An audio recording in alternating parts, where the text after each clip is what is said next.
coming up. A tale of identical twin brothers who were told by every kibitzer in the music industry that if they wanted to make it in show business, they had to lose their thick Scottish accents. That's right. A famous British TV host called them weird on their national television debut as well. But these guys didn't care. They refused to drop their accents, and they proved their skeptics wrong when their fourth single became an international smash, largely because of those accents. And then the band got a stroke of luck when an American actress who was a fan submitted their music at the behest of the movie's director, was asking her to pick a song that she found comforting while preparing for the movie's opening scene. The music featuring that heavy Scottish brogue instantly gripped the film's director, leading to placement on the movie soundtrack and a huge multi-format smash in America years after it was a hit. The story of this unlikely song and the unusual brothers that created it is coming up next on Professor of Rock, brought to you by Bubs. Hey, music junkies, Professor of Rock, always here to celebrate the greatest artists and the greatest songs of all time. If you spent all your quarters at the arcade or on the jukebox, you're going to dig this channel. Make sure to subscribe below right now. Click the red button and click the bell so you never miss an interview. We also have a Patreon. You're going to want to check that out. Starting to put full interviews there, exclusive content you won't find anywhere else. You can also become an honorary producer to help us curate this music history. That's what it's all about. So it's time for another edition of our series, Bottle Lightning. This is where we break down a song that was king for a day, or really for many days. A song that was so big that the artist or band weren't able to match its success long term. Most call them one-hit wonders, but we celebrate them here as a lightning in a bottle. This one is an old classic from an 80s brother duo. It was also a hit in the following decade, 5 years after it was a hit internationally. It's one of the most interesting bottle lightning stories that I've ever come across.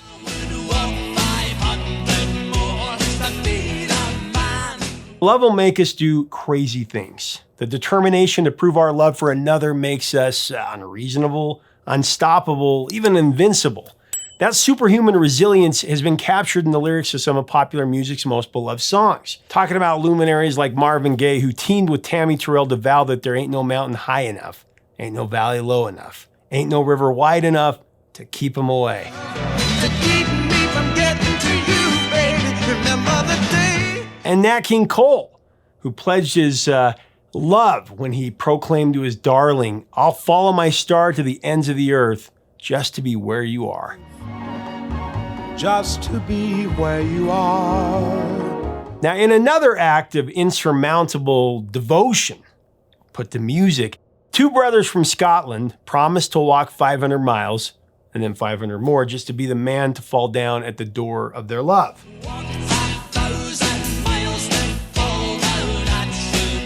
Identical twin brothers, Craig and Charlie Reid, they were teenagers at Belbaxter High School in Fife, Scotland. When they saw the Clash in concert, they were spellbound by what they experienced.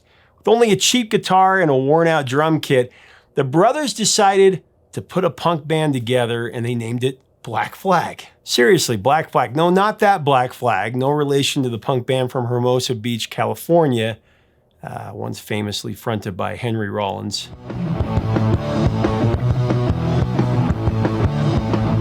They were the Scottish Black Flag. That's pretty cool. But neither Charlie nor Craig were punkers at heart, so when Black Flag disbanded in 1983, the brothers decided to become an acoustic-style duo that they called the Proclaimers. They slowly developed a following around Inverness, the capital of the Scottish Highlands. As sons of Scotland, the Reeds had really thick Scottish accents, and they made no effort to disguise their heritage when they sang in front of live audiences. On their last tour, they're proud of being one of the few Scottish bands who don't sing with American accents. With 3 years of live performances under their belt, the Reeds began to land gigs in London, and they met people in the record industry. They really liked their songs, but they advised them to lose those accents, or they'd never make it, is what they said. He's worn a frown, this Caledonian clown. In fact, one punter warned the brothers that people wouldn't be able to understand what they were singing about unless they heeded this advice. Singing in their native tongue became a matter of principle, though, to Charlie and Craig. They wrote songs about real people that they knew and observed and real struggles that faced those people. The brothers truly believed that it was disingenuous of them to sing their songs about honest observations in a mid-Atlantic or American accent. They weren't going to do that. One individual in the music industry that felt their heavy Scottish accent was an advantage that set them apart from other bands was actually Celtic soul brother Kevin Rowland, the frontman for Dexy's Midnight Runners. We actually just covered Come On Eileen a few months back and talked about Kevin.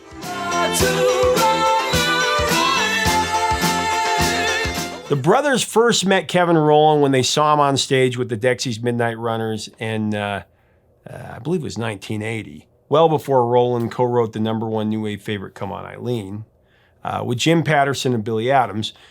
Craig shared how impactful that 1980 concert was for him and his twin. He said, Dexy's Midnight Runners came on stage and it was not something we were expecting. It was like being hit by a truck. It was breathtaking how good they were and how unusual they were. Rowland helped Charlie and Craig record a demo album that was given to members of the group The House Martins, who actually liked the demo so much they invited the Proclaimers to open for them on their 1986 tour.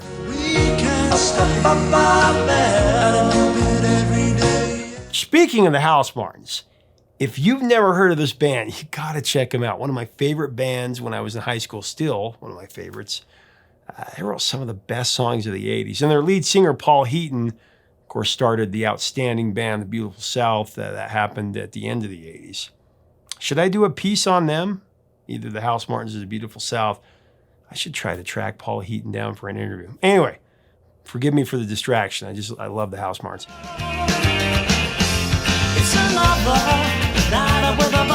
So the tour with the House Martins led to the Proclaimers landing the opportunity to make their first television appearance on The Tube.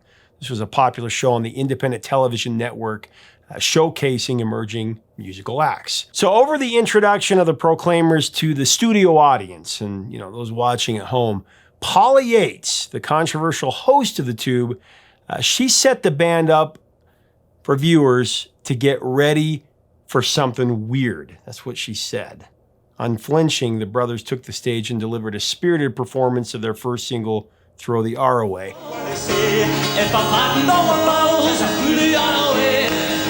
As we get into the rest of this story, I do want to thank today's sponsor, Bubs Naturals. I was speaking with a friend recently about how it seems that everything that's healthy for you doesn't taste very good. I can attest to this because I made a New Year's resolution to stay away from sugar. It's been kind of a big adjustment for my taste buds. But something that has been reassuring to me is that my daily regimen of adding Bubs Naturals collagen protein and MCT powder to my morning beverage has been a smooth transition. There's no taste to either of those, and it actually gives me the extra nutrition I need. Now, when I announced the news about Bubs Naturals now featuring their original blend of coffee, many of you were very excited because you can now just add the collagen protein and MCT powder to a cup of coffee made with the highest green coffee beans. In essence, you're now giving your body the best, most nutritious treat possible. A coffee that gives you a buzz to light up your morning that is USDA organic, free of harmful mold or aflatoxins. It's guaranteed to be the best coffee you've ever tasted, or Bubs is going to give you a full refund. Click on the link below to get 20% off Bubs' original blend or any product from Bubs Naturals, where the mission is very simple. Feel great and do good.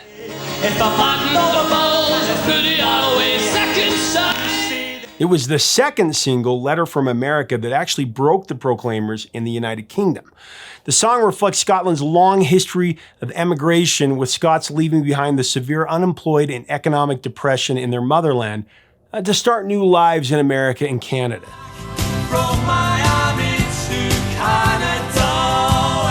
Letters from America, co-produced by fellow Scotsman Jerry Rafferty, that rose to #3 on the British singles chart and #2 in Ireland, setting the tone for even greater success to come for this band. That was actually something I didn't know until a couple of days ago, that Jerry Rafferty produced it. Winding your way down on Baker Street. So one afternoon in August of 1987, Craig and Charlie were just hanging out at an apartment in Edinburgh, just killing time before attending a football club match in Aberdeen that evening. With nothing much to do, Craig started to fool around with some chords on an electric piano that was inside the apartment. Craig kept playing. The more he played, the more a melodic structure came to him, just seemingly out of nowhere, really. Although he had no idea where it was coming from, within 45 minutes, Craig had the foundation for the Proclaimers' signature hit, I'm Gonna Be 500 Miles, parentheses song. Craig couldn't play the guitar, so he played the general melody of his new creation to Charlie. It was Charlie who turned the melody into what Craig called catchy Buddy Holly type downstrums.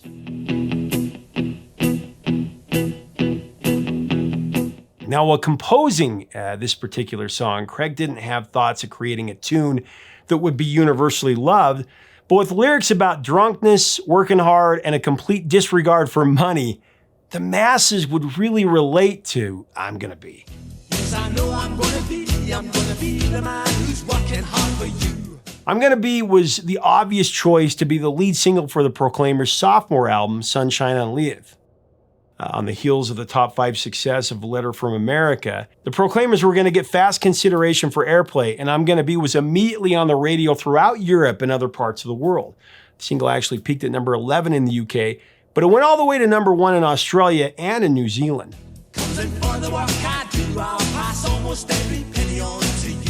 There was something special about the song, beyond its initial chart success in 1988, but it seemed to be held back from its ultimate destiny. It did nothing in the US, but that, of course, is going to change. 5 years later, in 1993, American actress Mary Stuart Masterson was on the set of Benny and Joon, a film that she was co-starring in with Johnny Depp. In this romantic film, Masterson played the character of June, who suffers from schizophrenia. Her performance was highly acclaimed as really the best of her career. My favorite, of course, is when she played Watts in Some Kind of Wonderful, but great performance here.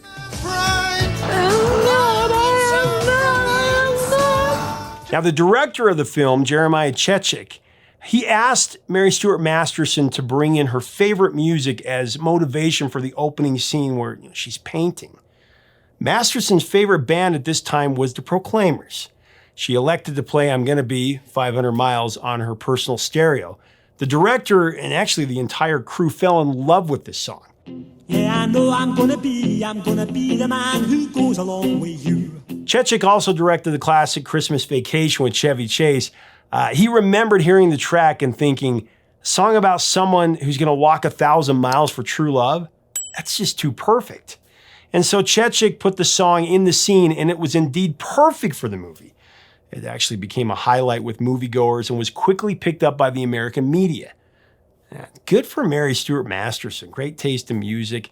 Would have been a much different story if she chose another song to play at that moment on the movie set. I know I'm gonna be the man who's evil into you.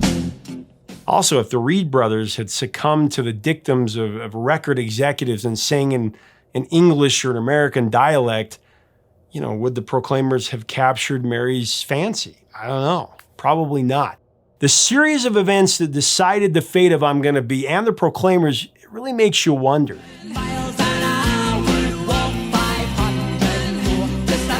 I'm Gonna Be 500 Miles, it placed in the top 10 on the college radio survey, and it received some play on commercial alternative rock stations, but nothing like the second wave of the song that touched down like a tsunami, blasted to number 3 on the Billboard Hot 100, and it went to number 8 on the US rock chart.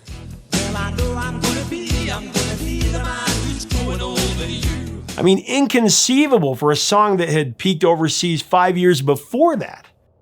An 80s song, hitting the top of the charts amongst the changing musical styles of the 90s. It was just perfect.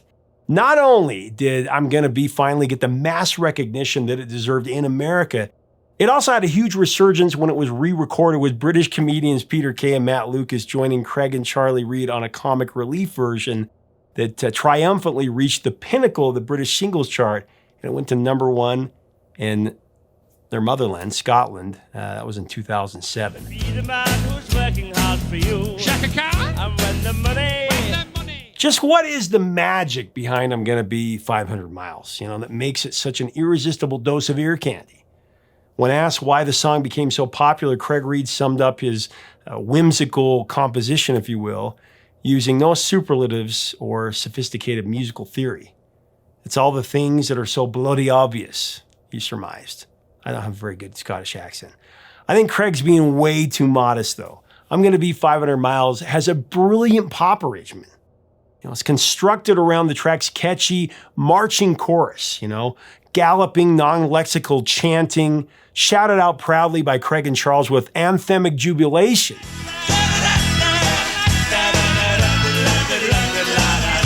Some critics refused to take the song at face value, though, and tried to find some kind of hidden religious meaning in this song. But there isn't one. It's not a religious song. It's just a ditty about a man who is so head over heels in love, he'll do anything to get his girl, even if it means walking 500 miles, then another 500 miles, and collapsing from exhaustion at his lover's doorstep. The Reed brothers, in effect, they struck a lovable chord in many of us as the nerdy romantic underdog heroes.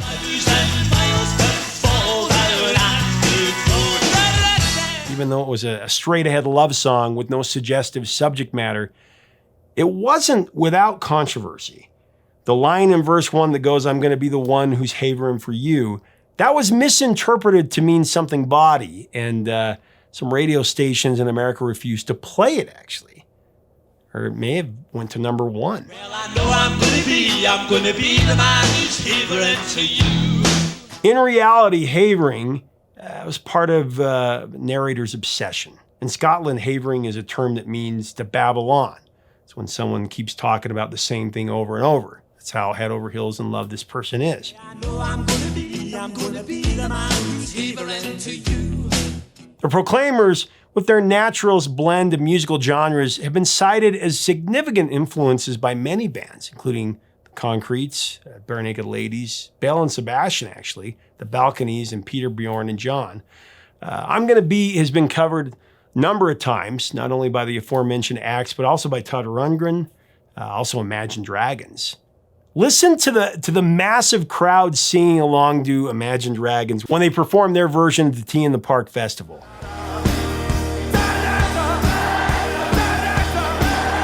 I'm Gonna Be 500 Miles. It's just as fresh and spirited as it was back when I first heard it in the late 80s. It's definitely become one of those all-time sing-along classics.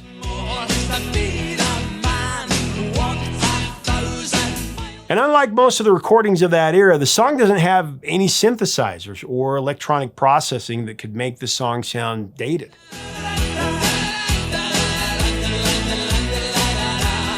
The ageless Proclaimers classic has been featured quite often in 21st century pop culture. For example, it was used in an internationally televised Budweiser commercial that aired during the 2015 Super Bowl.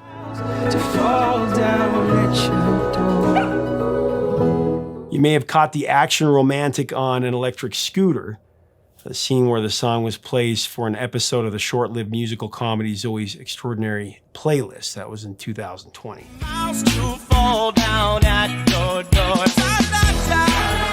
And of course, there's the hilarious clip from an episode of the comedy Family Guy. I'm singing. The story of Craig and Charlie Reed, it's a heartwarming one. It's as motivational as it is inspirational. The success that they've enjoyed as the Proclaimers over 40 years and 12 studio albums is validation to the importance of being true to yourself and not letting anyone change who you really are. The very thing that the so-called experts told them to abandon, their natural Scottish brogue, is what made them stand out in a very competitive business, full of impersonators and derivative wannabes.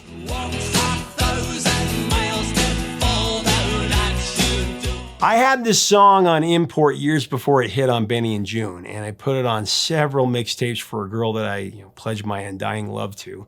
I was a hopeless romantic back in the day, and I went a little overboard, embarrassing myself by writing a love letter to go along with this tape that I would walk 500 miles, and you get the picture. I remember I was DJing a school dance and I was excited to play this song, thinking that everybody was going to love it. I got stared at by most of the kids because I think they had no clue how to dance to it. And then just a few years later, it would get played at a dance after the movie and everyone went crazy.